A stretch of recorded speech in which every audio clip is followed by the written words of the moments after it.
Yeah, yeah.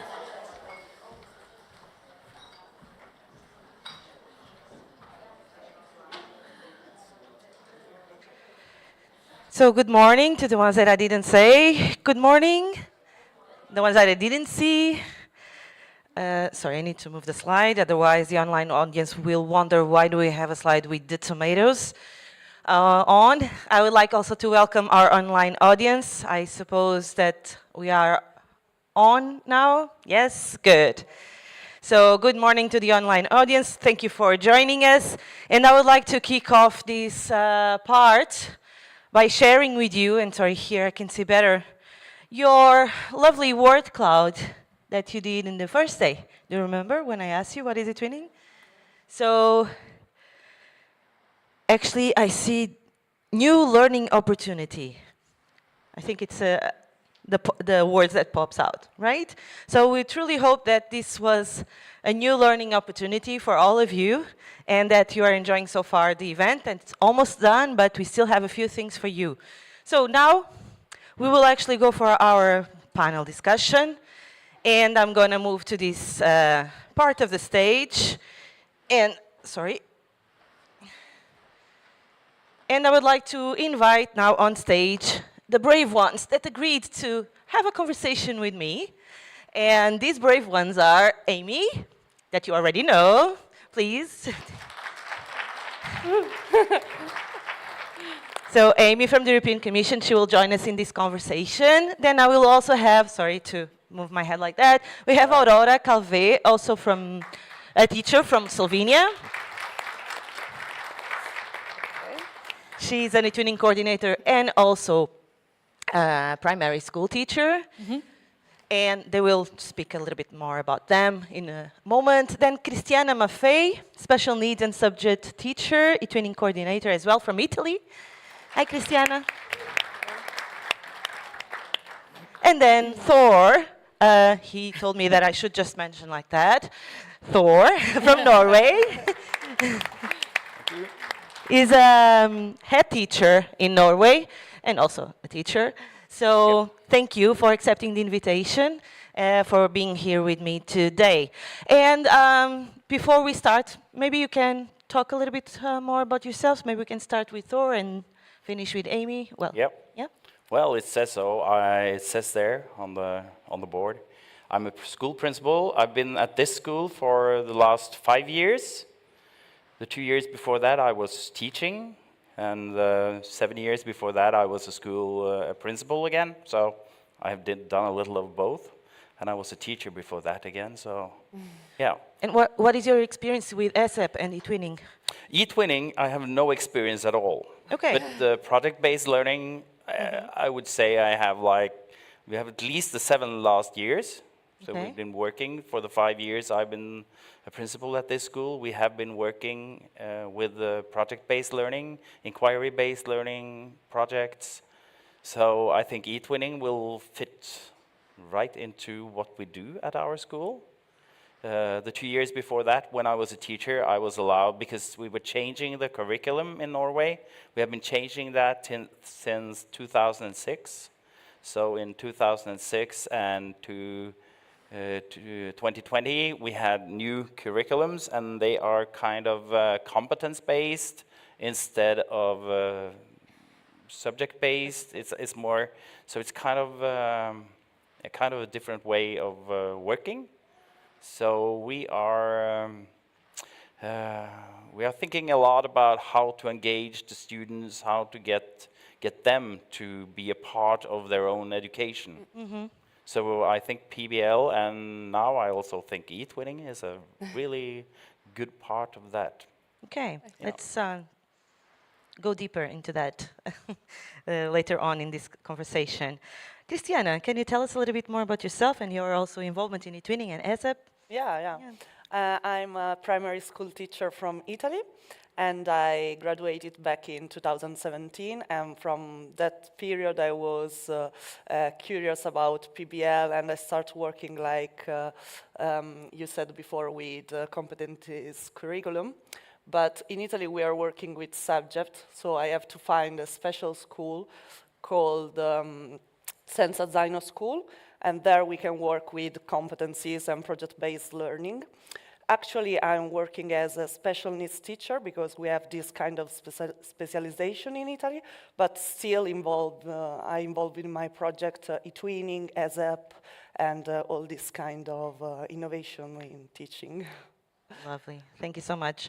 Surely you will share more experiences with us while we have this discussion. Absolutely. Aurora, my Hello. dear. Hello. I am a Catalan person living in Slovenia, so the contrast is very big. I started working in eTwinning in 2017, and it was something new. And I start to do projects and projects and projects. Then some of them, they became Erasmus projects, so we started also moving in Erasmus. Now we have at least 10 teachers inside of the eTwinning group and 15 or more in the Erasmus group, so we are moving. I just realized that I don't like cold, but if I would be able to change that, I would love to work with Thor, because it's like living in an eTwinning dream. That kind of all the time working, you agree? If you talk with him, it's like, wow, I didn't know that it's possible to all the time be inside eTwinning, no? It's like the way that the philosophy, the way of doing this of asking the kids, let them do, let them work, that you try all the time in eTwinning. I think that living like that could be very, very nice. It's a pity that they are not in Malta, for example.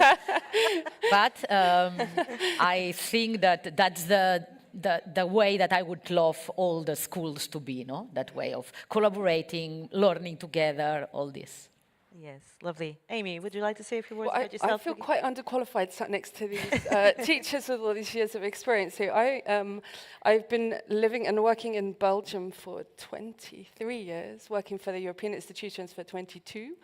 I'm currently working in a school education unit in the European Commission. So we deal with all we can't create curriculums, but we produce guidelines for member states on, all range of topics relating to school education. So I spoke on Thursday about basic skills, which is a huge focus of what the Commission's doing now, well, skills in general, but my unit working very much on basic skills in education and STEM.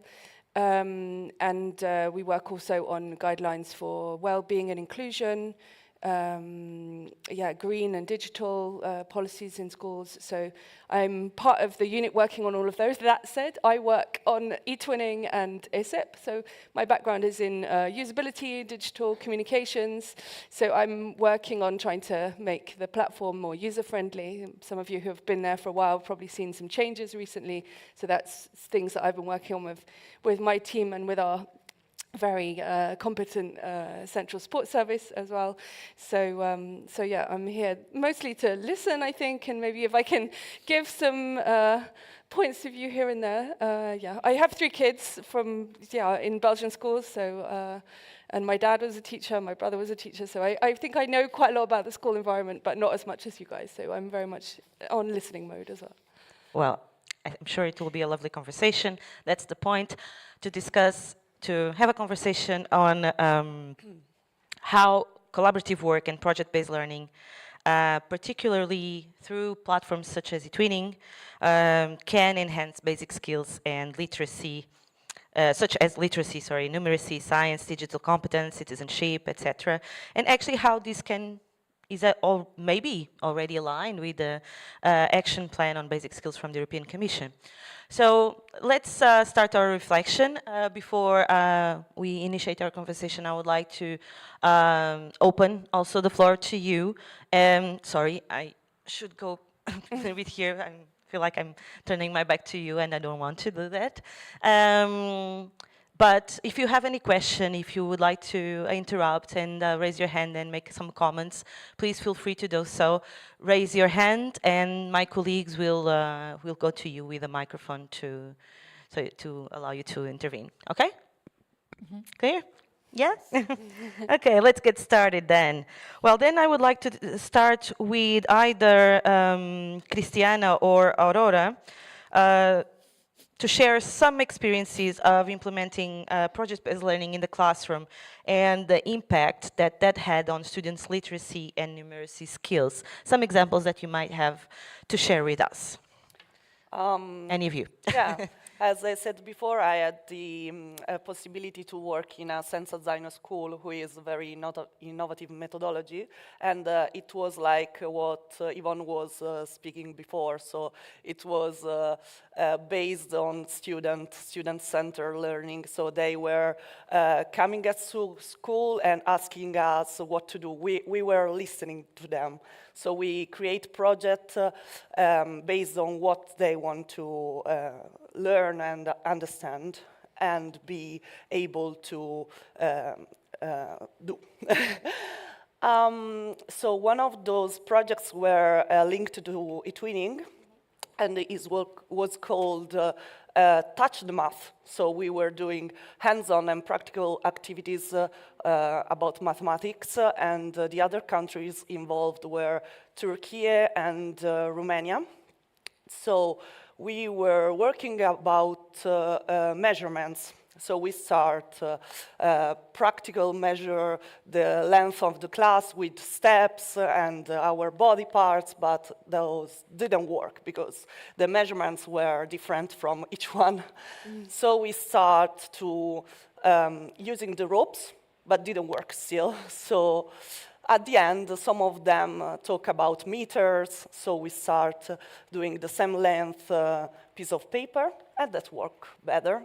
So we start thinking about distances. Let's measure the distance from the class to the canteen, and then from the class to the supermarket, maybe.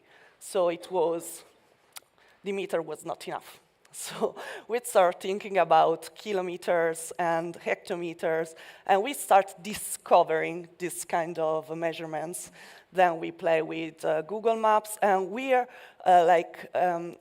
all the time we're in contact with the other countries. So we were talking with video calls about our discoveries. So they were improving their mathematical basic skills by discovering these kind of measurements, and it was very important from them. It was a real life mathematics understanding. That's my example for project-based learning. Thank you. Aurora, do you have any example as well? Yes, this year I'm in a B project, and I let them suggest the activities because we always start, as Yvonne said, in the wrong way, the project. So this was B. It was very open. 9 years old, I thought that they were not very interested in bees because I'm not interested in bees. I thought, okay, the partners are good, okay, let's go. But I was with Fina, that is a friend of Yvonne also. She's very good in eTwinning. Okay, let's try this way of working. Okay. And they start to read books, they start to understand things, to ask more things, to want to know more, and how is bee in Polish, in Ukrainian? No idea. So we decide to create a dictionary where the kids put the words that they want to learn in another language, and the other kids from the other school record themselves saying that words, and after we were listening and trying to repeat that words. So that we started, I don't know, with 3 or 4 words. That was our idea, and now we are already in the 20 because they. And this, and this, and this. So it's themselves, all the kids involved in all these countries, saying, what about this word? What about this word? What about this word? And it became something that we didn't expect. So it was really, really nice how they become, how they learn so much words in English, how their English is so good. The idea that we have in the project about writing poems, I made them write poems in English about. One group had oregano. How you can write a poem about oregano? And it went. They enjoyed so much. And they say, teacher, we can do that. Is a nice word. We will do it. I would never write something about oregano. No, when they are involved and it's their idea, they really surprise you. That's the part that I like more about this way of work. Lovely. Do you, it's actually very interesting how you focus more on mathematics skills Yeah. and Aurora on literacy. Do you also think that project-based learning is the best way to foster science understanding and digital competence among students? Did you actually use the digital competence or not really in those projects? Yeah, luckily in my school we have iPads, so my students are used to scan the QR codes I put on the screen and open the websites where they can, I don't know, create the presentation for other international schools that are going to, that are involved in the projects. But we use it between other materials. So it's one tool, and then we have other tools. Great. What about you? I am the computer teacher for this class of the B project. So we are, I like to make them realize how much they can use digital things to create activities, to do things, to search, so my way is trying to make them understand how useful it is and to make them also teach other about it. So really we are getting very good in that. Their kids, they are getting very good in that. So they already realize and ask me, oh, yes, we can do it that way, you know. They think which tool would be better to prepare a game or a logo or whatever. So, yes. Just for the audience also online, remind us of the age of your students. 9. This group of the bees, they are 9. So I have from 7 till 9 normally. You? It's the same as me. The same? Okay, good. And the same as Thor. Yes, we were talking about the same age. What about Oh, you? we can Thor? have a Yes. project together. Yes, You have a project together? we will. No, we can. We will. Okay. Lovely. Yes. What about you, Thor? Do you have any experiences to share with us? Yeah, Yeah. I would like to say that when you talk about your project, it's so interesting because actually, even though when we were talking in our group yesterday, we were talking about how to make an eTwinning project, and we were starting from the top, going down, and I wanted to go the other way around. And you kind of do that anyway, because when you engage the students, Yes. that's really what you do, kind of. You ask them, okay, you start something and they have to finish it, but they like you told about your students, they found out that, okay, but we need to measure this, we need to measure this, we need to find, and they learn while doing that. And Yes. it wasn't you who made that up, it was the students. Yeah. And the same with you. So it's like we need the students actually, because I see that there are a lot of challenges in the school system today. I've talked to a lot of you, and I've learned a lot about different kinds of school systems. And I think that, but anyway, even though we have we have in Norway, we can do a lot. We can use our autonomy as a principal, but the teachers, I work a lot for the teachers to use their autonomy. So I don't keep in touch with exactly what the teachers do all the time. And we don't have a lot of tests in Norway. We don't do things like that. It's like, we don't keep the students from going up a grade, for instance, like I've heard some countries do here. With us, the students, we try to make the students thrive. We need the students to be engaged, because it's like we see that all over the world, student engagement is falling. It's kind of failing, actually. So we need them to be engaged. So I think that project-based learning is one of the things that actually help us engage the students more. And as a head teacher or school leader, what do you think school leaders, maybe talking on behalf of school leaders, thank you, what do you think you could do more to support the teachers? Oh, the most important thing is what I talked about, autonomy. Okay, that's what I think is the most important thing. The teachers are teachers. They have been going to school for 4 to 5 to 6 to 7 years learning how to do this. And they have, most of them at least, have experience. After a few years, you have experience. So you are experienced, and I think that letting the teachers do their job without me interfering is kind of actually helping. Thank you, Thor. Yeah. We do have a question from the audience, so I'd like the microphone here, please. Yes, because the online audience needs to listen. Thank you. It was just to supply what Thor said. I agree, of course, with everything he says. But also what I think about the PBL is that we're equals with the students.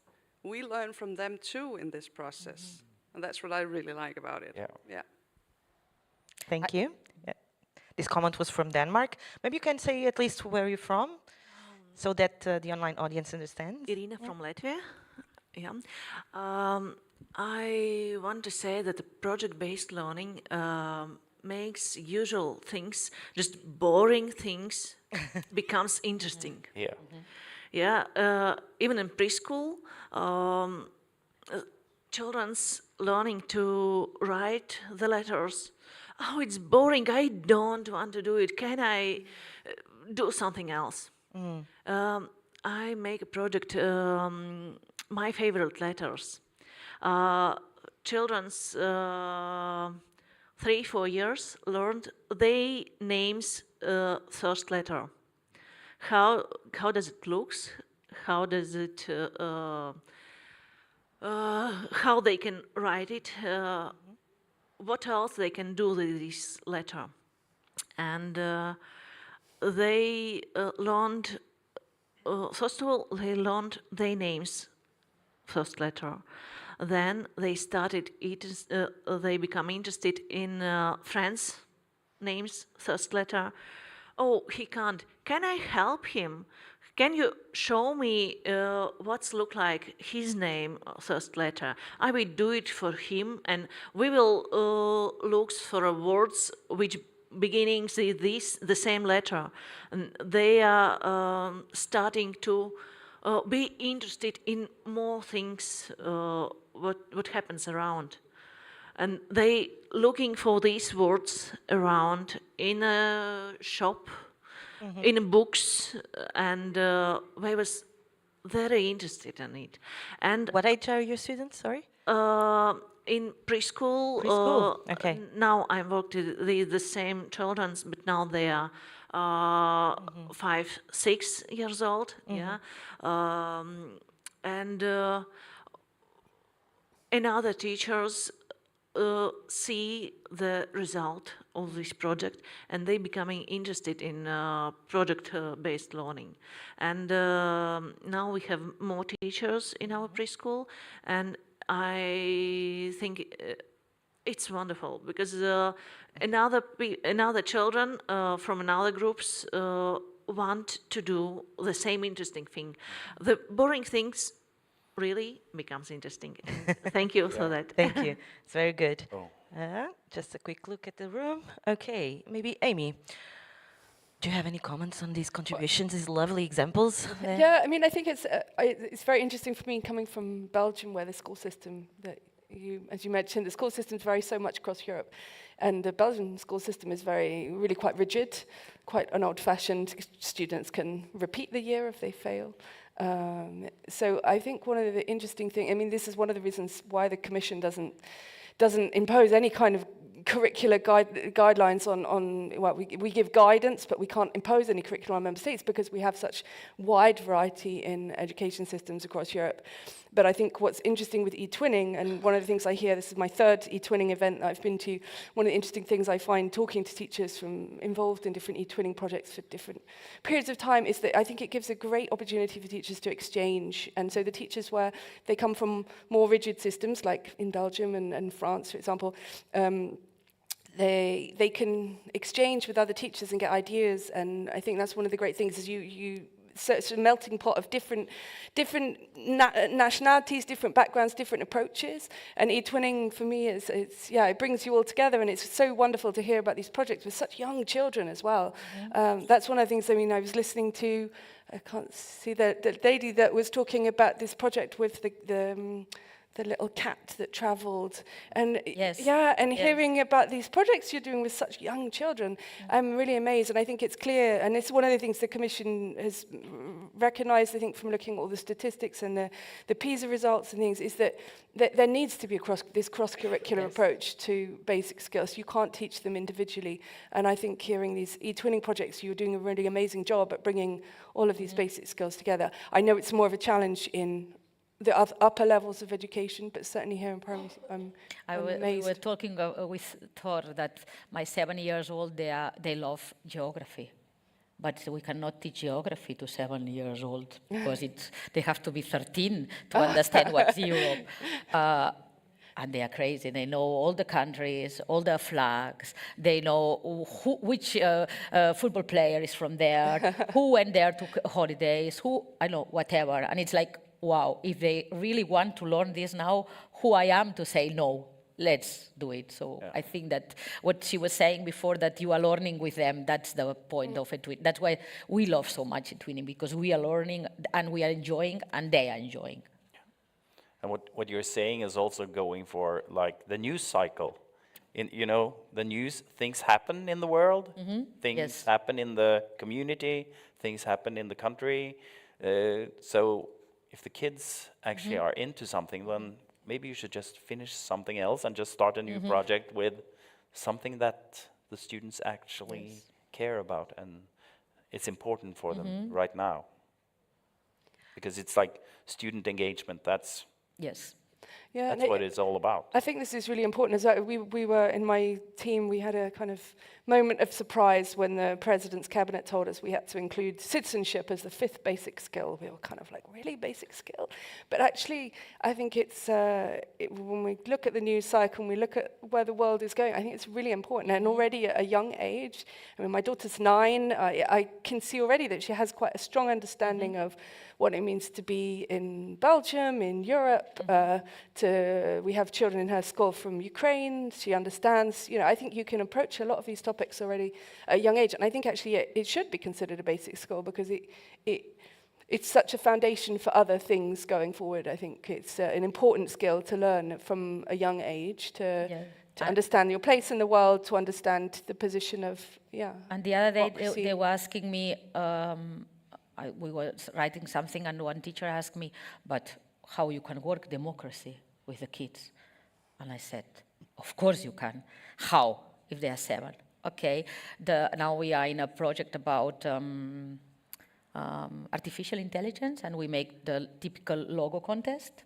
And okay, my logo is the best one, the kids say. And you say, no, it's a logo contest. You should look which logo is the nice one and vote to the logo that you think should be the logo of our project. That's democracy. You understand the idea, and they are 7. Yes, of course I understand the idea. That's the point. Okay, let's look. Don't choose because it's mine or because it's my friend did it. No, we are in a group, we did our best, we choose, and now let's look what the other people.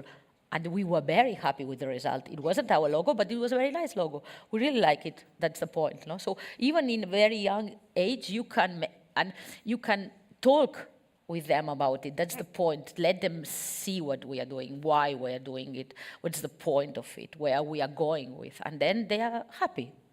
They feel, she understood my point.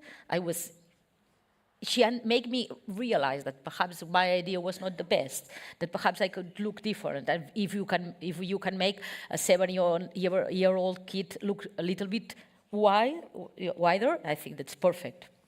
Yeah, I think that's it. It doesn't have to be a kind of brainwashing of. No. We have an ongoing discussion about whether we should impose EU values and what EU values are. But for me, it's more about the value of democracy. But democracy doesn't mean imposing a certain type of society on people. It means kind of making you think. So, okay, like you say, well, that's not my logo, but look at the values in it. Yes. Look about how, the freedom to express, the freedom to have differences, tolerance. Yes. And I think those are things at a young age that children can absorb quite well.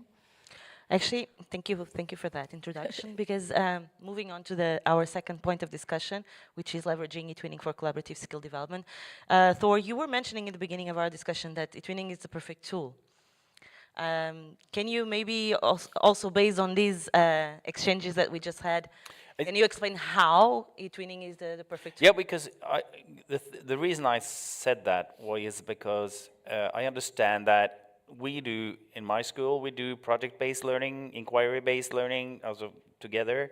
We work with that. We know other schools who work with that. We know some countries, like Latvia, for instance, is trying to do that for the whole country. And with eTwinning, we could actually get to share these ideas.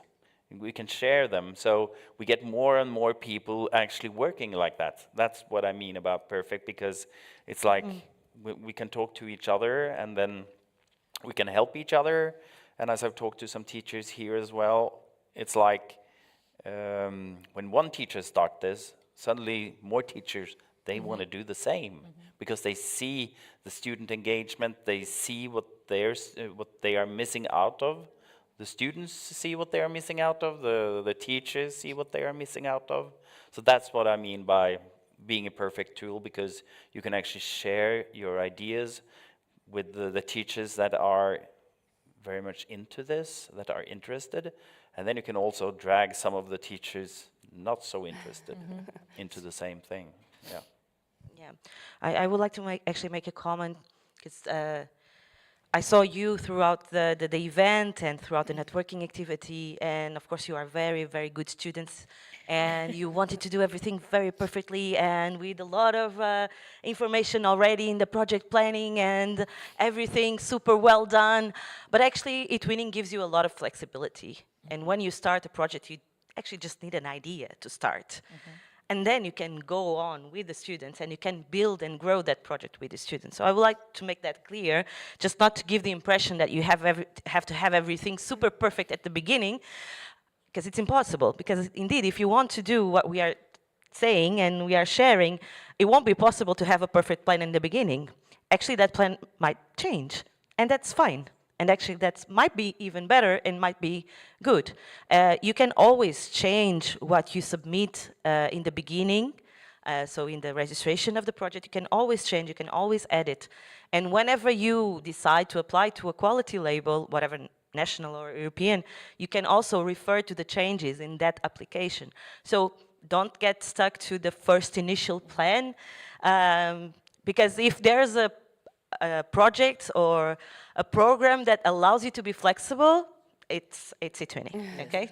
So just to make that reference, so that, because I saw actually some of you super stressed, and I was like, no, that's not the feeling. The feeling is to start with an idea and then grow that with the students, okay? So continuing this discussion, actually, I would like to focus a little bit on how actually education policies can support the integration of this approach in schools, and also the integration of eTwinning. You know, we know that in some countries it's easier. In some countries eTwinning is were very well known. In some other countries maybe not as much. In some countries are actually in the national policies. In some countries they are not. So actually, I would like to ask any of you who would like to answer. How do you think, in your personal vision, sorry, how education policies can support the integration of PBL and eTwinning to enhance basic skills? Because all the examples you mentioned are in that area. So, yes. As an Italian teacher, that work with project-based, but my curriculum is divided in subject. I feel like I'm going against the guidelines of the policies. And you said that you cannot give guidelines to countries, and I respect it, because we are a lot of countries with different culture, different way to manage education.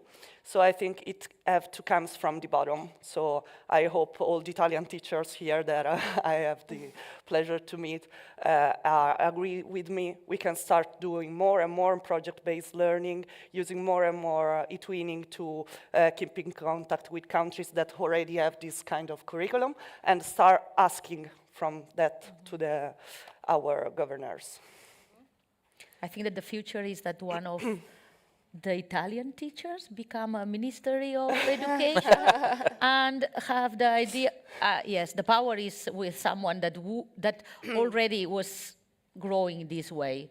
You know, it has to be someone that felt like that, because in paper you cannot understand. If you didn't try it, if you are not teacher, sorry, you cannot explain or change. I think that if we could get someone like that in a better place, you know, in a higher, perhaps could be the starting of the change. Till then, I don't know.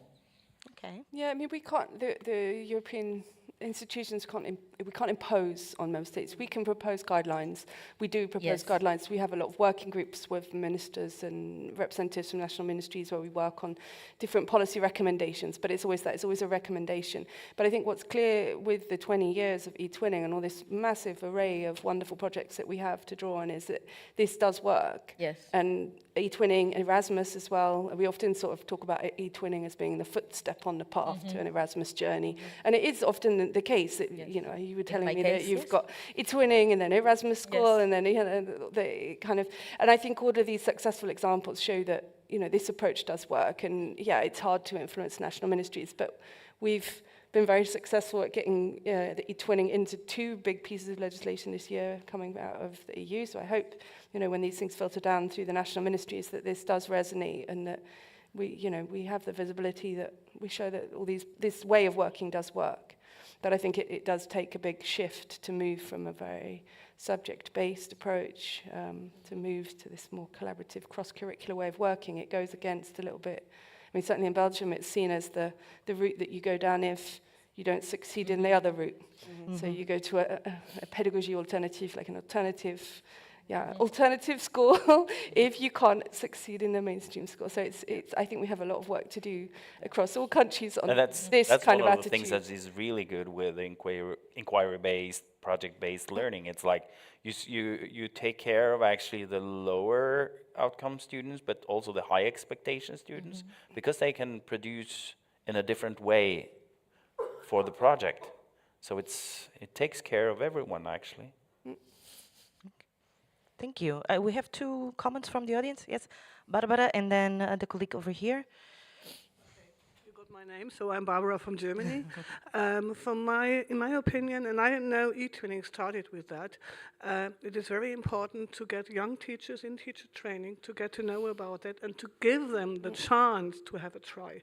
In Germany, when you're a young teacher, you are in teacher training, you go in schools, but normally you don't have the time to do that. You're totally stressed with getting your marks. And in university, you can make it, in some universities, they start to make it theoretical, but you need to have a real experience with that. And I think this is a chance for the future. Get the young ones, and they will grow with it. Thank you. Indeed, for the ones that are new in eTwinning and in ECEC, we do have, let's say, a branch that deals with the initial teacher education institutions. The NSOs, the national support organizations, are in contact with them, also organizing training sessions and supporting the integration of eTwinning in initial teacher education.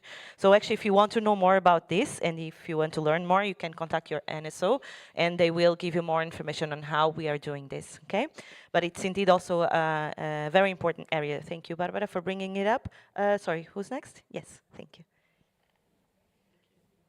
Hi, I'm Catherine from Ireland, and I just wanted to contribute maybe to the discussion around curriculum. We're very excited in Ireland because this year we have launched the draft of our new curriculum. And our new curriculum at primary has been narrowed down to 5 broad areas. So there's STEM, language, arts, well-being, and social and environmental education. And that's it. they're the basic skills. So our teachers had a new maths curriculum some years ago, and they were very, very annoyed about it because it involved a huge amount of planning, a huge amount of assessment, a huge amount of paperwork. And really, I think our government learnt a lot from that. So this is a very broad curriculum. Student agency or student choice is at the centre of it.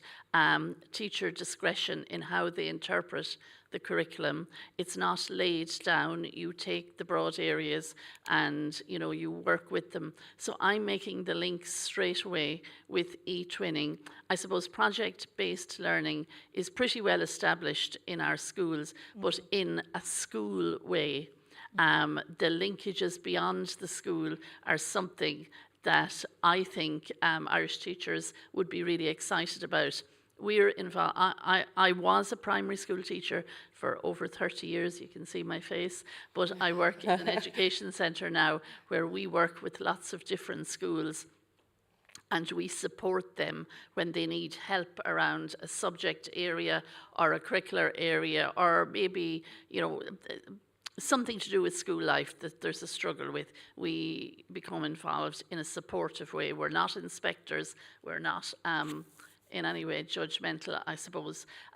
Some of our schools are involved in Erasmus, but Erasmus is a big undertaking because you need, I suppose, commitment from the whole school to release teachers to travel. But I think project-based learning, which is so key to our curriculum, our new curriculum, linked with eTwinning, will be very exciting. And I'm delighted to be here. I really thank you all for the conversations and the opportunities to hear about what's going on in different schools. And I'm delighted to take that back to the 200 schools in our area.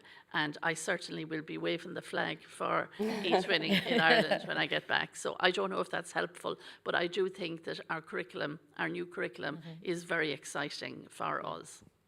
Thank you so Thank much you. for sharing. That's lovely testimony. Thank you so much. Thor, back to you.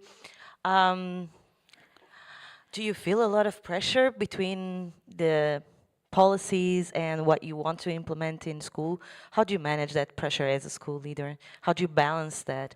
How can actually, maybe someone here is feeling the pressure between what the government wants and what it is ideal for the school and what the students need.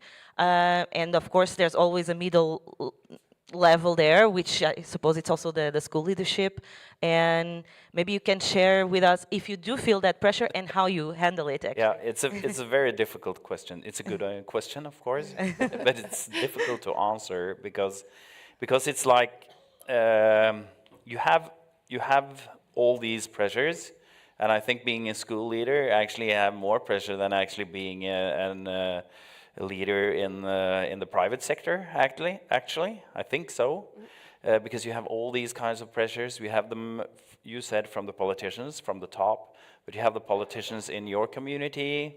You have your boss, and you have the students, and you have the parents of the students, and you have the teachers. So you have a lot of people to make happy. But I think so. I think it feels quite difficult to balance all of this. But I think that, as I said, if you give the teachers autonomy, you back them up.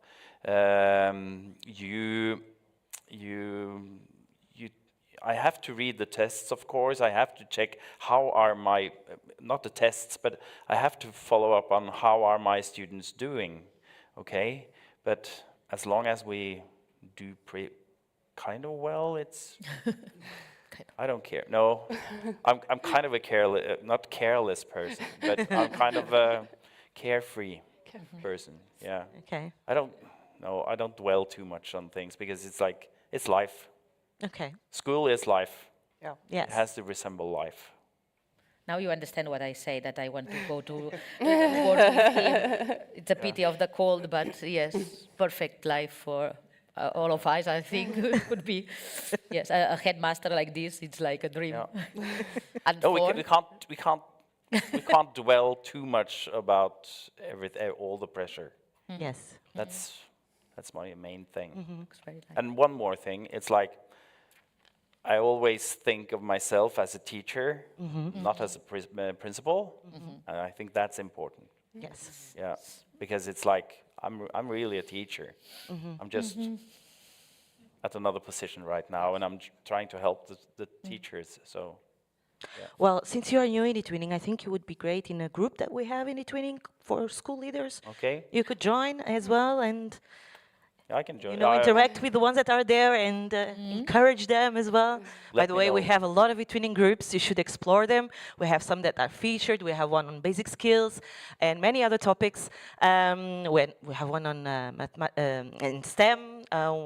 Yeah, we have so many that I cannot remember them all now, but Citizenship. citizenship, yes. So on several of the basic skills, so you should definitely explore them because it's also an opportunity to exchange. Of course, it's not as here. It's a virtual exchange, but there's always activities going on and opportunities for you also to learn more and to exchange, at least on that particular topic. Okay, so just here a small note on the eTwinning groups. Talking about pressure and talking about decisions, etc. Yes. Sorry, my notes are going away because I'm running out of battery in my iPad. But talking about pressure, etc. Assessment is always one question mark. How do we assess project-based learning? How can we do assessment without the exams? How can we, right? This is one of the questions that I get a lot. So actually, how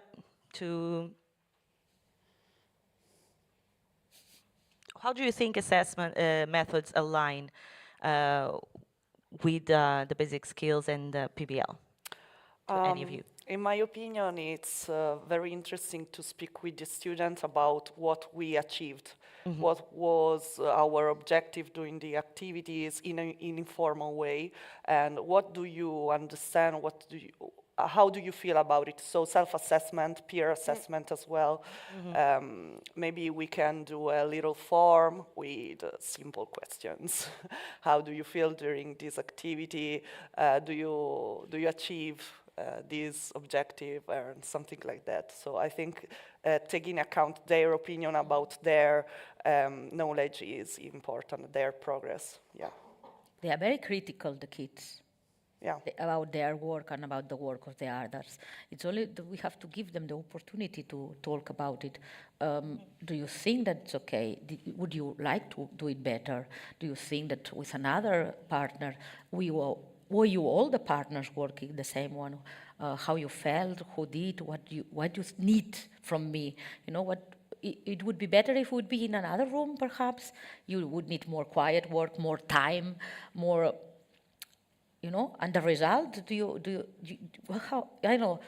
do you feel? They have opinions. They have a lot of opinions and they really tell everything that's going on in their mind. So I think that as older as they get, we are making them lose that opportunity to talk. But when they are small, when they are younger, they really, sometimes you have to say, no, it was very good, I like it. Very good, we can do it in exhibition. And they are sometimes like saying, it's not enough. Yes, you know, we will show to the smaller ones, to the younger ones, that they cannot do nothing like that. And they will learn from you. And sharing this, I think that is one of the things that I like more, share these young, old kids, teachers, all these, and families. Let's show them, let's make them feel how good we are, no? Make also kids that they're not so good, make them feel very good because you did something special. So I think that we have to listen to them more. Not to put a grade or, you know, it should be like, what do you think? Okay, I will write your sentence and that's your, that's your. And that's one of the things I love with project-based learning, because the students, they do their own work, they work, and they actually, just like us, they work by themselves. Sometimes they sit and work. So we as teachers, we get a lot of time to actually walk around and talk to them and guide them. And I think that's That's one of the things that is really important, that we guide the students. We don't teach them, we guide them. And then you can, and then of course, when you do that a lot as a teacher, you know how they are doing. Yeah. I remember talking to an English teacher in high school once, and she was, well, I don't need to give tests. I know how you are doing. And she was talking to the students, and she were talking to them about their grades. And she was like, well, I don't need you to take any tests because I know how your English is, and we can do the grades together. We can put the grades together because it's like we already know. So I think that when a teacher knows their kids, you know how they are. You know how they are doing. You don't need a test. And don't you have any pressure from the parents?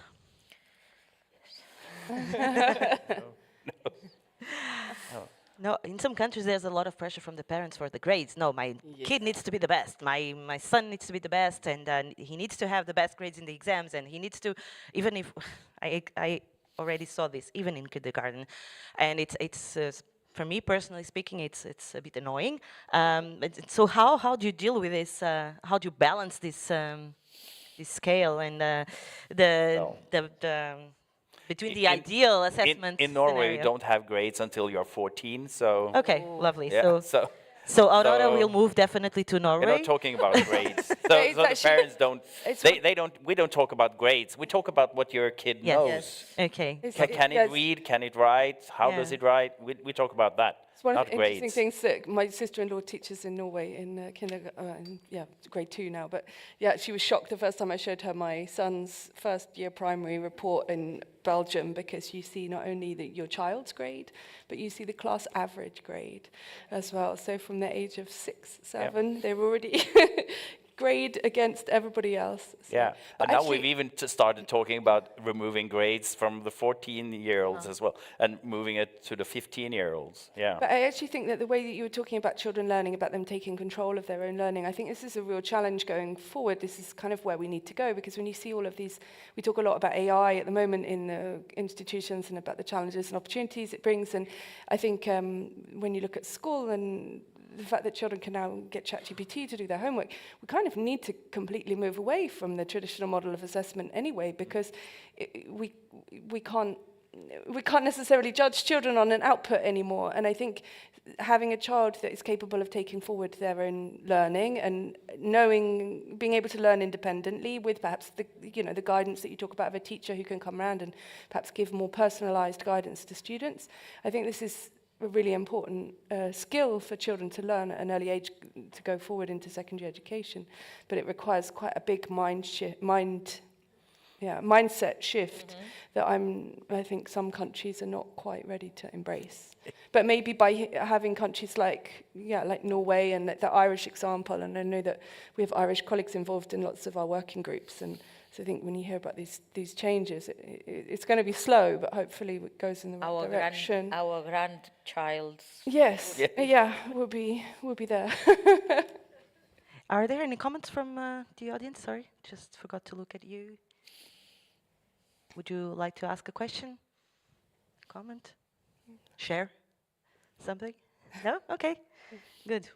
Well, I think this is actually a discussion that would deserve a panel for itself, the assessment and tools. But I would like to ask, almost to close our conversation, I think we have roughly 4 minutes, if you have any practical tips that you could give to the ones that are here today and the ones that are listening to us on how to overcome these challenges with assessment and PBL. Do you have any practical examples? Can be a tool, can be a resource, can be just an idea. I don't know, I usually prepare a Google form, and with the QR code, the children can scan it and fill it, and they can do it in pairs, groups. It depends on what activity we have done. So that could be a tip. And for the parents, my advice is to speak with them, do reunions, and talk about your point of view in education. Some of them will appreciate it. Some of them will learn with the time as their kids. This is one thing I always say to the kids. Kids can teach to adults, so tell your parents. That can be an advice. I like to ask my kids what they want to improve. So what they think that they need to improve. So we are not reading so much, or I am not very good in multiplication, that's a big problem. So what we can do, how we can get the best of the best in multiplication, what do you think, what we can do it? And then we have a paper, and every week we try and we see the improvement. Or with the reading, you see that you were able to read 10 words in 1 minute, and next week you are reading 12 and 15, and you are painting it. So at the end, you show the paper to the parents. You see, he was not reading. Look at us now. He improved. Sometimes you can feel that they had a problem, for example, and they will not improve for a while, but it always gets improving. So, I don't know, last week we had a 95% correct results in multiplication with my group, and we were in the, I don't know, low. And you know how they felt? It was like we were shouting all together. We did it.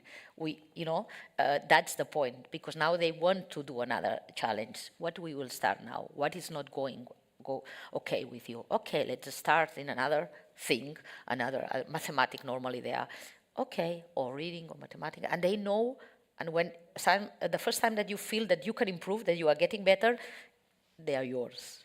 You can already go, and you can make about a very difficult thing or very easy, doesn't matter. You can make them feel that they can improve, and that's the way it should go. And you have to have a paper to show to the parents. We improved, it's okay. But it was not an assessment. In any time we didn't say that this now you have a test, you have to have a grade. No, we only did trouble. Progress. Progress. Yeah, sure. Yeah.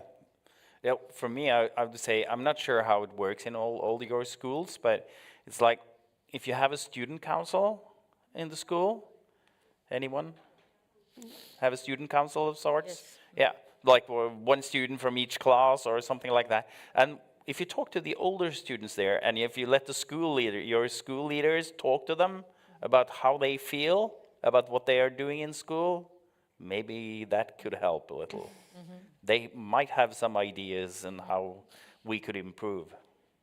I think that's a lovely thought, and also a good challenge for everyone.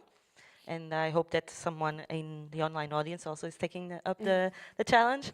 Amy, would you like to give some final words to these lovely teachers? I wanted to say thank you. Thank you to everybody as well here.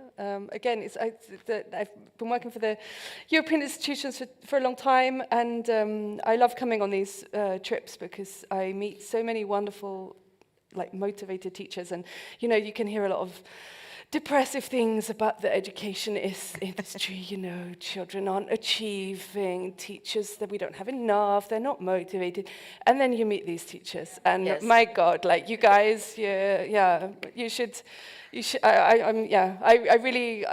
I always say, there's no money in eTwinning, you do it all for the love of it, and it's such a rewarding for me working so far away from the policies that we propose.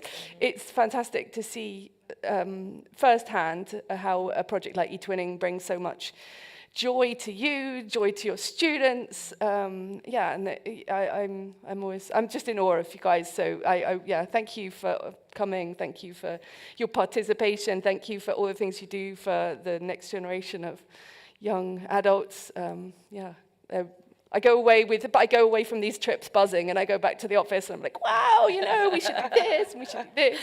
So I can already feel that I'll be doing that on Monday morning. So. See, you're also inspiring the policymakers. But just also to say that we have a wonderful offer of professional training and things led largely by Ruth and her colleague Ben. So, we have lots of trainings on things like assessment in the age of AI and, project-based learning, using STEM in schools. So come and have a look. I know you have really busy schedules, but if you have time to come and have a look, and you can always watch the webinars when you have a free moment, if you have a free moment. So, yes. And also, for the busy ones, we also have podcasts now. I don't know if you have heard of them. Teachers of Europe podcast, okay. The last one actually was launched last week on metacognition. We have very, very interesting topics there. So, goes from refugees, well-being of teachers, well-being of students, metacognition, as I said, AI, many things coming up as well on basic skills. So please stay tuned and subscribe to the channel. Sorry. You get to hear Ruth's lovely voice as well. 'Cause Ruth is our moderator, and as you can see, she does a great job. So, yeah. Teachers of Europe. Yeah, you can find it in Spotify, in podcasts, Apple Podcasts. The usual platforms, Teachers of Europe, and it's a blue image with some headphones. It's easy to identify, and of course it has our logos as well, so it's well identified. So, sorry for the promotion, but it's I think always useful to take some resources back and to stay tuned, because there's a lot going on indeed, and there's a lot of effort to support you, to encourage you and to engage you even more in this work, and so we hope that actually we managed to inspire you with our experiences. The point of these discussions are always to inspire you and to give you more opportunities to reflect. And I think we have to close now. So I would like to ask a big, big applause to these brave ones that managed to join me. Oh, very good. It was very nice. And now we will have our break of half an hour. If you haven't checked out yet, you should do it now, okay? And then we will be back at quarter to 12 for our last keynote. And the ones that need to leave, please reach out to my colleague Laura for the lunch box, okay? See you soon.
There is a luggage abandoned next to the lunch boxes. Someone left their luggage. Okay, we found it.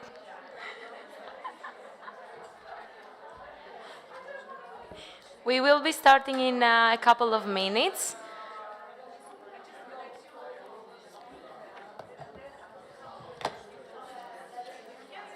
So please take a seat. We will start in a couple of minutes.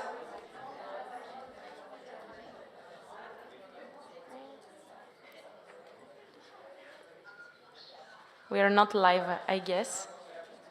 We are live, okay. Welcome back. Let's say hello to our online audience. Turn to the camera and say hello. Hello. We hope that our online audience is also enjoying this event. So, I think we are ready to proceed to the second part of the last day of our on-site workshop. Can we cast the screen so that the online audience can see it? Perfect. Okay, I think they can see it now. So, for this very last session of our on-site workshop, we have invited two very experienced eTwinners, Tania Polo and Concho Ramos. They will come to the stage. Yeah, please, you can come to the stage so that people can see you. Some of you might have already had the chance to meet them, work with them, discuss with them during the workshop. The workshops exchange some thoughts.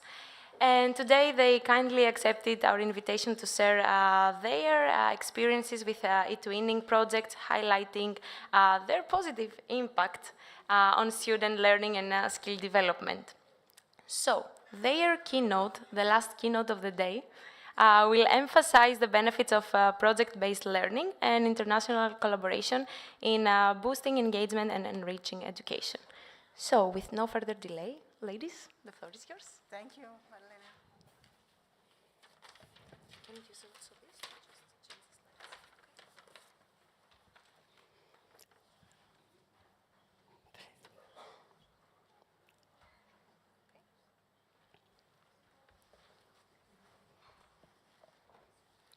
Just change the slides.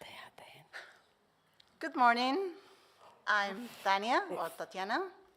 I'm a primary teacher school in CEIP La Gaviota in Torrejón de Ardoz in Madrid. And today I want to show you how eTwinning have changed our school. First of all, a little of background of my school. We have families with very low social, economical, and cultural level. So most of the students have a very, very difficult family situations and very complex. We have about 45% of the students who came from abroad, and we have a lot of absent students. So it's very difficult for us to motivate the students with these situations. Fortunately, eTwinning has helped us, and for students who don't have financial opportunities to travel abroad, eTwinning for us is like a window to Europe in the classroom. And it makes possible that our students meet another students from other countries and collaborate with them.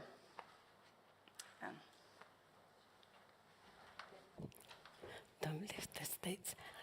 Hello, everybody. I'm Concha. I'm from Zamora. I'm a primary teacher and the headmaster of a very peculiar and small school in the outskirts of my town. And I say this because 10 years ago, we were 3 teachers, 21 pupils, all of them belonging to a minority population. No interest at all in learning anything about the school, unmotivated and with lots of problems of behavior. Now, in 2025, We are 3 teachers, same pupils, but we have visitors from Denmark, Italy, Czech Republic, Greece. Pupils want to learn everything about Europe. They're eager to talk with our partners almost weekly through video calls. And we have worked in lots of projects with Tanya and with some people, the people here, like Aurora from Slovenia. And well, and all of this is thanks to eTwinning. eTwinning made the big difference for us. And because we have worked a lot of times with projects together, I'm going to start with this one under the same eTwinning roof.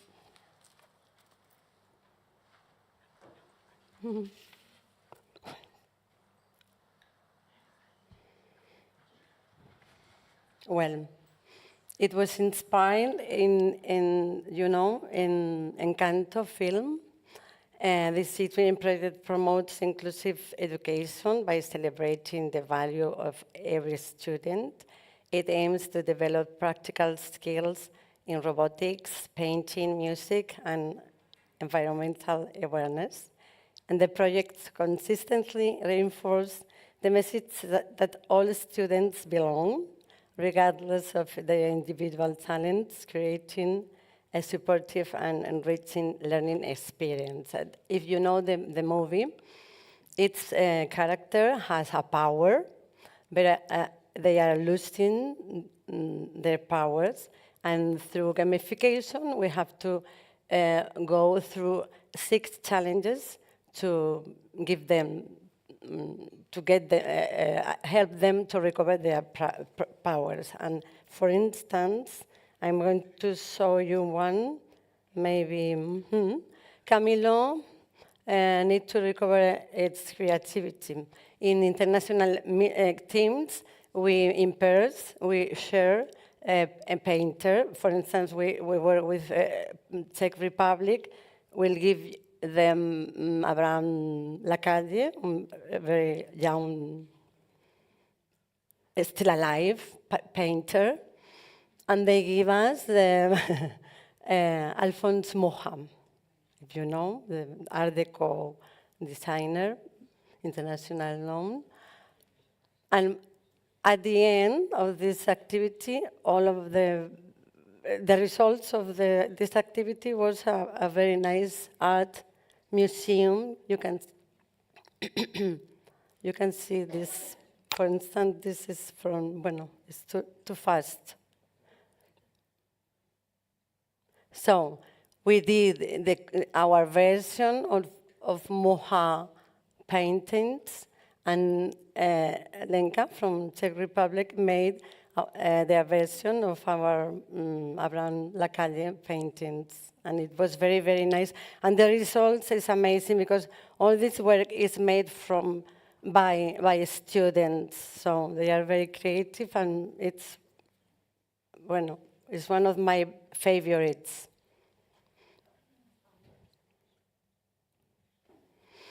Then Luisa, we want to help her to recover their imagination, and pupils, international teams again, through forum in the platform, they talk about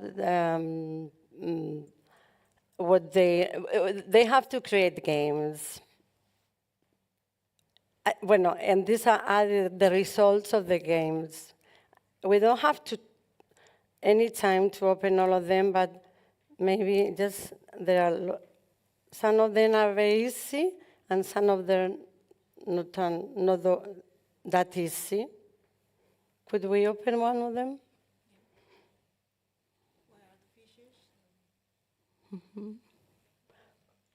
Where are the fishes? Where are the fishes? If you click here, maybe. Bueno, the solution is the green one, of course. You can, because there are links for the games, you can open it later if you want.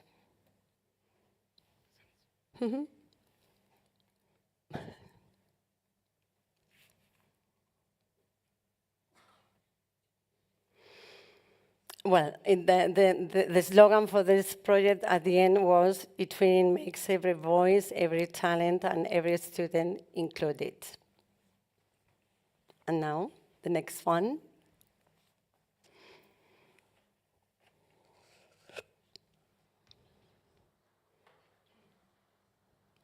Okay, the next project is called Never Ending eTwinning. We love gamify all our projects, so we try to choose a film, a book, or something familiar to students, and we gamify them. So this is Never Ending eTwinning. It is based on Never Ending story, and the students have to create a new galaxy because it is destroying our galaxy, and we have to create one from zero. This project, we participate a lot of countries from Spain, Turkey, Slovenia, Czech Republic, and the main theme was democratic participation. And this project won the National Award in 2020 in Spain. And today we want to share with you the most important result of this project. We have the collaborative book of the Constitution because we have a new galaxy. And as we are a democratic galaxy, we have to create our constitution collaborative with all the schools. With these constitutions travels also our mascot. And in our galaxy, we have to create new ministries. So we have the culture ministry, environment ministry, communication ministry. But today I bring you the culture ministry to show you.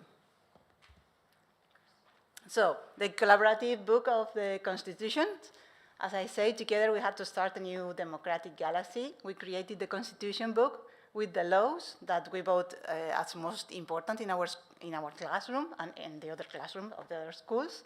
And then we have to send it to the other school. And fortunately, the book ended in our school. So I have here, and I would like to show you. I will pass it. And you want to have a look? Because it's beautiful.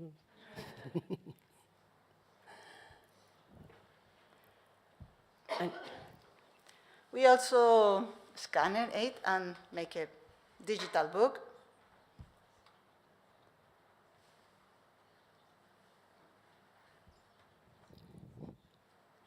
There are the articles that students thought that they are very important in our galaxy, like that every child of this galaxy has the right to be friends, no matter where they are from, their language, their skin color, sex, age, religion. And then they represent this article in the Constitution.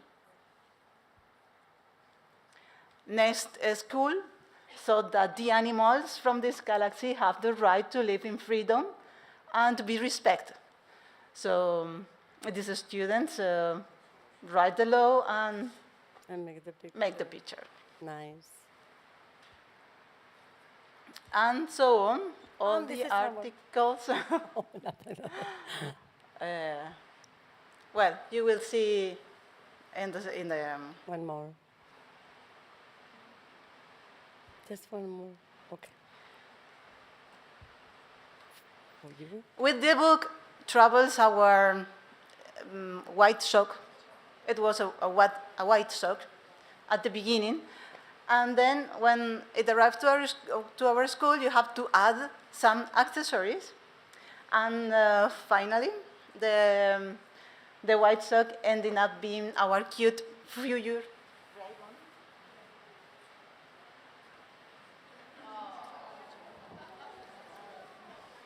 Look. We added the ears in our school. It's nice. Hey, I'm for you. So I will pass.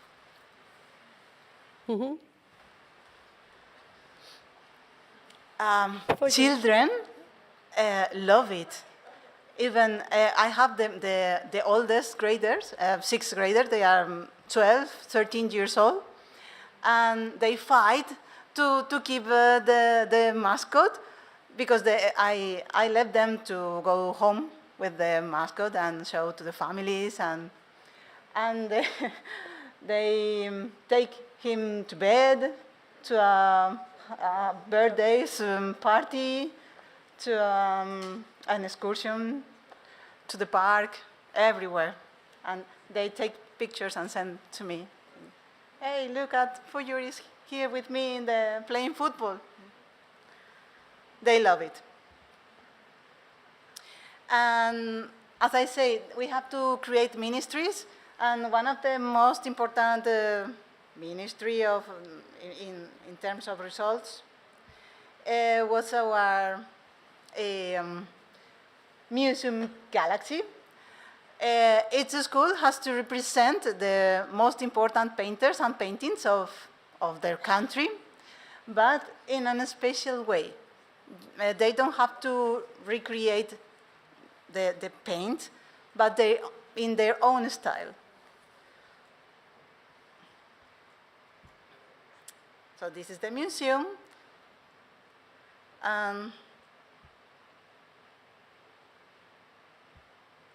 Many nice. You can take a tour.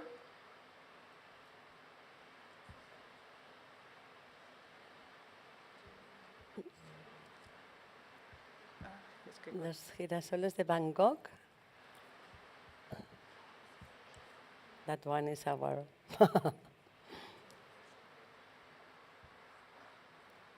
This was made with art steps, just if you want to take notes. It's very visual. Art steps. Art steps. Isn't them?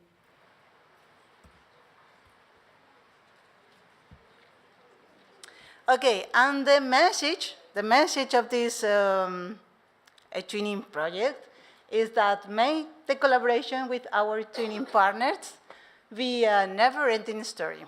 Good. Thank you. And here we go again. Pocket Twinning Friends, one of our projects. In this case, again, based on the Pokemon game. Everybody knows the game. So these are the main characters, but they are very shy. We have to earn their trust to be able to catch them. I'm going to show you just two of them because we don't have time for go through the project. For instance, Tomatomander, come on.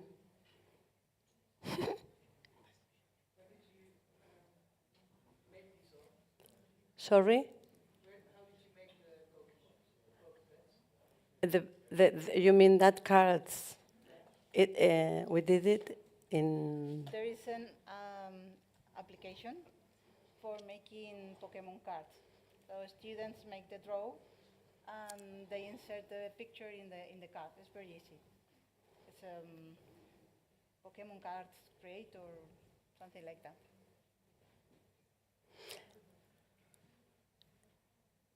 And in forums, again, like this in this picture, you can see pupils from international teams decided how to gain their trust and asking questions like, what do you like? What do you want to go on holidays? What would be your perfect sport or whatever? So they made the drawings. These are an example of a team.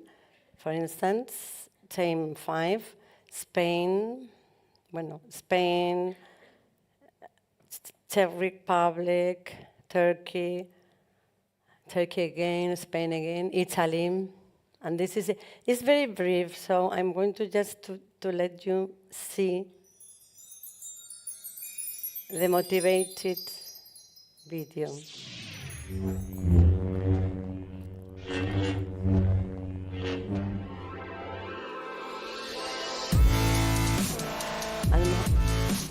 Maybe it's too long to.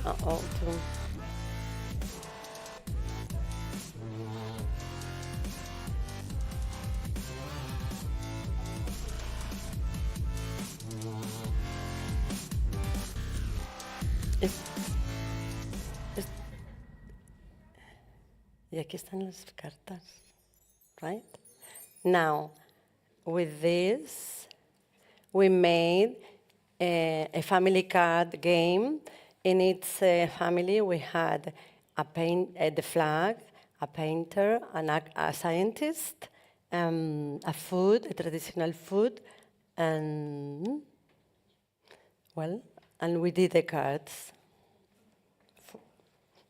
We have, as you can see in each school, we did it our way. These are Tanya's cards. We did it this size because we wanted to be more, because in our school, children decide because we have sharing leadership. We have an eTwinning agency, so everything at the beginning of the course, we talk with them, we meet with them and ask them, okay, this course, we are going to do a project about, this year was recycling, but they decide how to develop the project.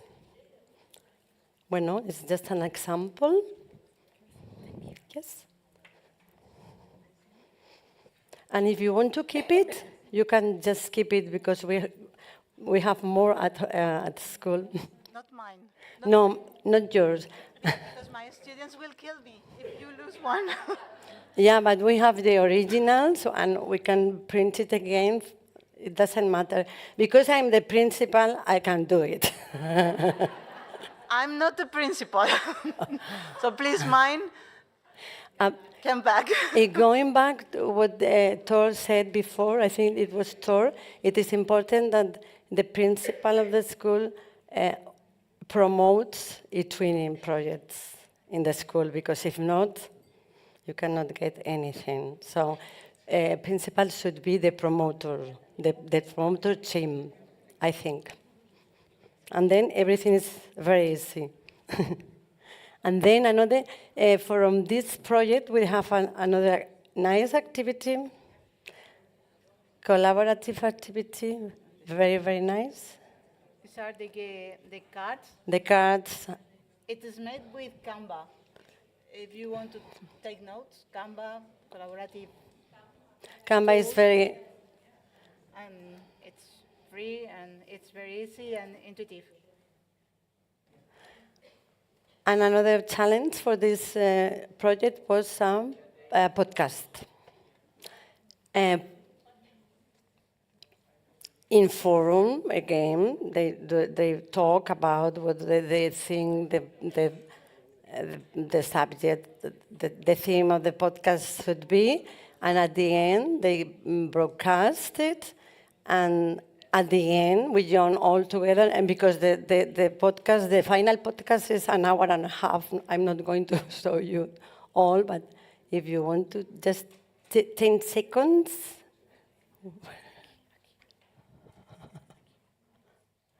Just 10 seconds. The level of English in pupils doesn't matter because we don't focus in the result. We are focused in the process, just to get them be confident, and because all of us are included, no matter the level of English or the level of anything, because in the school they have everything in the school. Because at home they don't have anything, they can have everything in the school, everything they need. So they are eager to do things because the school gives them. Okay, we cannot, but this, we cannot use listen the podcast, but doesn't matter because it's a podcast. It's a pity, but okay. the final key. Oh. And the final sentence, the final thinking was eTwinning is having friends without borders. It's always the same. All included, no borders, no matter the backgrounds, all of us are equal. eTwinning make us equal and feel equal, as equals. And another one, because we don't have. Okay. The next project is Charlie and the Twinning Factory. Again, we gamify with our project. So it is based on Charlie and the Chocolate Factory. And I really love this project because we made a weeks with the imaginary factory. So students come into the factory and out of the training, but with weeks, we recreate the factory and they have to enter the factory. If they. And also we combine the film, the short shorts. When, for example, this time we are entering to the factory, and the film is when the children are entering in the factory. Okay, through while they are while they are entering the factory, we will meet all the characters of the film. You know, they are peculiar children. Michael TV was always looking at digital TV or things. Veruca Sad was selfish. The other characters have some peculiar things. So we are going to enter the factory because I didn't say it, but the first day when I arrived to the school, I bring them a box of chocolates, Wonka chocolates, decorated, and I think I have the picture, yes. I don't have the picture. No, okay, doesn't matter. This one. Well, and I give them some chocolates, and one of them has the golden ticket. So I told them, okay, they are chocolate, they are normal chocolate. Don't expect to have the golden ticket. And they eat them, and one say, oh, teacher, this is the golden ticket. I say, oh my goodness. How? And I say, okay, as we have the golden ticket, we have to enter, we have the invitation to the fabric. So that's how it started, the project, and we enter. And the aim of the project is to show our students learn about feelings and emotions and meeting the characters while visiting the fabric, the factory. But one of the results that I want to show you is the meeting with Veruca Salt. You know, Veruca Salt is selfish. She's always thinking on her. She wants to win. She wants to be the first. And we have to demonstrate her that team working is very important. Support us, it's very important. So each school has to write and continue a part of the story, a book. This is and this time it's an online book. It's like the traveling book, but online. And the front picture, we did it collaboratively in Colorillo. You know Colorillo? You can just paint together at the same time from different countries, and they just designed the cover. They were kinder pupils. So one school started writing the story, and the next school continued the story. Okay. But this was not what I want to show you, really. It's that... because we have a surprise. Is that one school print the book. This is the book printed. And sell it in a charity market with in an open doors schools event, invited the families, and they sell the book, and all the money raised. No time. Eh? Time out. Run out of time. And all the money raised in this charity market was donated to an NGO who works with students with cancer in hospitals. And this NGO bought games to play with them in the hospital. So this is the value of this project. So, and the last one. May eTwinning continue to be our dream factory. You can see the book. Because we don't have time. Just a minute, because the last one, no, we don't have time, but I want to, no, Ruth is there.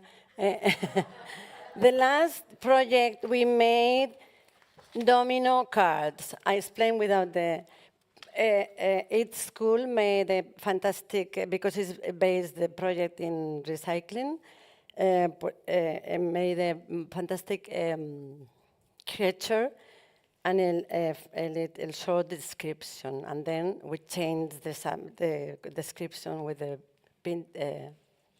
monsters, and now we print it, and they have to do the bingo game using them. Based on Harry Potter books, because as you can notice all our projects are based only on books, traditional or maybe very known books for juvenile pupils, and it works. It's just an idea. We don't have time. It's a pity because there are lots of things. In this project, we also have done a set of tests. Each school made 2 pieces. Our school made the White Tower and the Black Pound, and well, pictures of the domino cards, and the book of spells, because in another part of the project we did using Scratch Junior, somebody named it before, we did a book of spells, and in a quick view, right to finish, because we don't have time. And this is because from the very beginning, our mascot is traveling around Europe. I think we started in Spain, and I think now it's in Czech Republic. So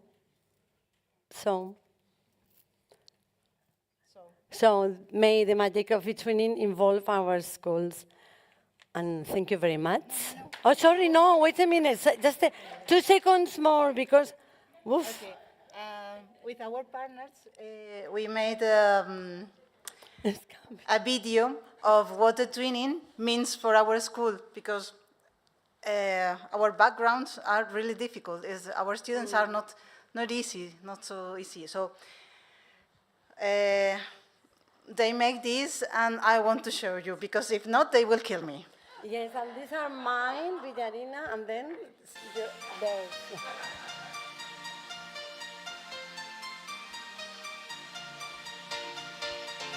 eTwinning is learning new things.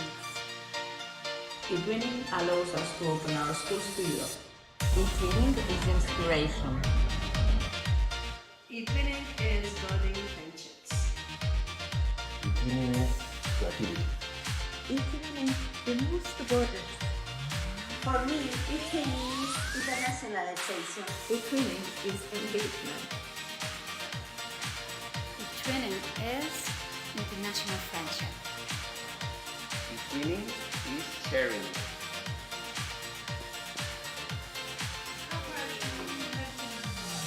eTwinning is connecting. eTwinning is connection. eTwinning is great. eTwinning is friendship. eTwinning is collaboration. eTwinning is fun. eTwinning is collaboration. eTwinning is learning. eTwinning is inclusion. eTwinning is love. eTwinning is Europe. eTwinning is motivation.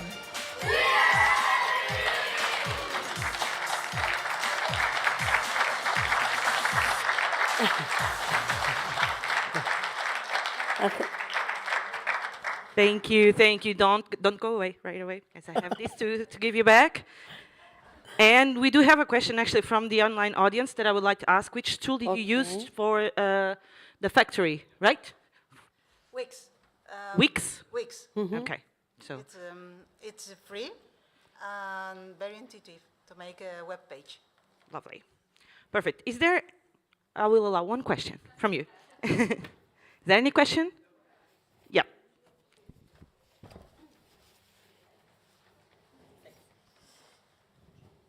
Thank you.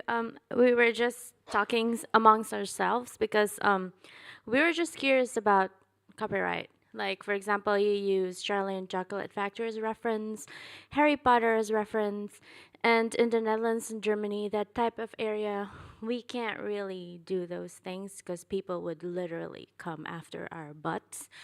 And also, like, not just that, it's just, aside from being a teacher, I also go to conventions, and people there make fan arts. Even you use like a reference, they will literally come to you and close your shop. So I'm just wondering, how do you do that with that type of issue? Just curious. The copyright, the copyright for all the Harry Potter and all the books we are using. Maybe Andres could answer. They will investigate and give you back the answer. No, I don't understand. My level of English is not very high, so sometimes I have problems to understand. So if someone can translate it. Ignacio, can you help? Thank you. Thank you, Nacho. The answer is because of the copyright, the answer is in your hands.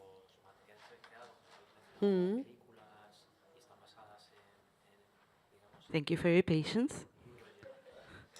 Just a few seconds so we can get the Spanish translation. And of course, Andres. So all the images, images and the film are short and taken from the free websites. And make also with the AI, created images online free. So. Yeah, but like the name Harry Potter and Charlie and the Chocolate Factory, in some cases we can't use even just the name in issue of copyright. Well, we don't have any problems with that, at least from now. At least so far. Just so far. Because it's yes, yes, it's educational. We don't have any money with this. So, but indeed, it is an important issue that we should always look for and investigate whenever we do something with something that is not exactly our idea. So thank you, Concha. Thank you, Tatiana. And thank you for your efforts. Another applause. Thank you. Thank you so much. And I know you are very, very eager to go home, right?